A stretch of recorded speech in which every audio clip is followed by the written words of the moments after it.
मध्य प्रदेश संघ लोक सेवा आयोग की आयोजित परीक्षा के दौरान रतलाम के एक परीक्षा सेंटर उत्कृष्ट स्कूल में परीक्षा देने आई सिख समाज की अमृतधारी बालिका गुरलीन कौर का परीक्षा के पूर्व चेकिंग के नाम पर पगड़ी उतारने का मामला सामने आया। इस मामले की जानकारी जब स्थानीय सिख समाज को मिली तो आक्रोश फैल गया। सिख समाज के लोग बड़ी संख्या में परीक्षा सेंटर उत्कर्ष स्कूल पहुंचे और विरोध दर्ज किया। बड़ी संख्या में सिख समाज के लोगों के पहुंचने की सूचना पर पुलिस और प्रशासन के अधिकारी भी सेंटर पर पहुंचे। सिख समाज के लोगों ने इस घटना पर तीखी नाराजगी जाहिर करते हुए पगड़ी खुलवाने वाली महिला कर्मचारी से माफी मंगवाने की मांग की। काफी देर तक सिख समाज द्वारा प्रशासनिक अधिकारियों से चर्चा के बाद मौजूद एसडीएम प्रतीक सोनकर और केंद्र अध्यक्ष सुभाष कुमावत द्वारा सिख समाज के सामने सार्वजनिक रूप से घटना के लिए खेद व्यक्त करते हुए माफी मांगी। तत्पश्चात मामले का पताक्षेप हुआ। जिस बालिका के साथ यह घटना हुई वह राजस्थान के चित्तौड़गढ़ की निवासी है।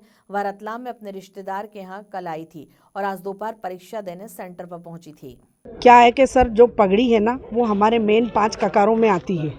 आपको भी शायद ये पता होगा कि हमारे 5 ककार क्या है: कड़ा, केश, कंगा, पगड़ी और कचेरा। ये हमारे 5 ककार हैं। उनमें सबसे मेन पगड़ी आती है जो जिसके लिए हमारे गुरसिखों ने बलिदान किया कि शीश जाए पर सिर ना जाए। तो आज ये जो गलती हुई है बहुत ही गलत हुई है। हमारे सिख समाज को भी सबको मतलब आघात पहुंचा है दिल को, और मुझे ही बहुत गलत लग रहा है ये। हम एमपी सेट का तो बोला गया कि जो दस्तार बन रखी है वो अलाउ नहीं होगी और कृपान भी बन रखी वो भी अलाउ नहीं करेंगे ये लोग। तो फिर दस्तार को बाकी चेक करा था कि अंदर कुछ लेके तो नहीं, फिर दस्तार खुलाई गई मेरी।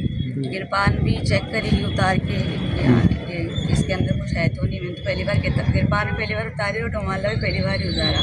चेक करा पूरी तरीके से उन्होंने, फिर उनको हुआ कि नहीं है कुछ तो फिर उन्होंने अलाउ करा कि हाँ बैठी है।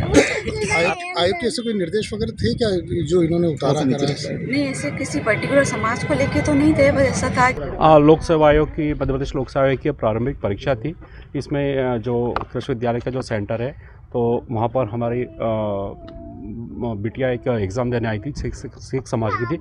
और जैसा कि उसमें निर्देश थे कि चेकिंग के दौरान सूक्ष्मता से चेकिंग करनी है, तो शिक्षिकाओं के द्वारा धार्मिक भावनाओं को ठेस पहुंचाना उद्देश्य नहीं था, लेकिन उनके द्वारा वो चेकिंग के दौरान अगर वो खोल ले गया, उनका पगड़ी खोल ली गई है, तो उससे इनमें आक्रोश था। और जबकि हमारा यह उद्देश्य है प्रशासन का इस एग्ज़ाम को आयोजित करने में कि किसी मैं केंद्र अध्यक्ष हूँ यहाँ पर, और आयोग के निर्देशानुसार जो है फ्रिस्किंग की जानी थी, महिलाओं की अलग पुरुषों की अलग, जो कि नियमानुसार फ्रिस्किंग चल रही थी।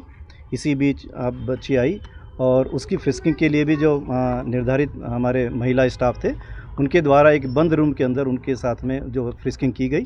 और उसके अंदर अज्ञानतावश हो सकता है कि उनको पता ना हो, तो वो शायद 2 पगड़ी पहनते हैं, हमें भी उसका इतना आइडिया नहीं है। शायद वो ऊपर वाला जो है वो कवर जो है उनको क्या बोलते हैं आप लोग? दुमाला पगड़ी। तो जी, तो वो उन्होंने निकाल करके चेक किया, वापस उसको पहनने के लिए दे दिया। और वो कटार भी लेकर के आए थे, उसको भी उन्होंने चेक किया और वापस उनको पिना करके और व्यवस्थित रूम के अंदर उनको बिठा दिया गया।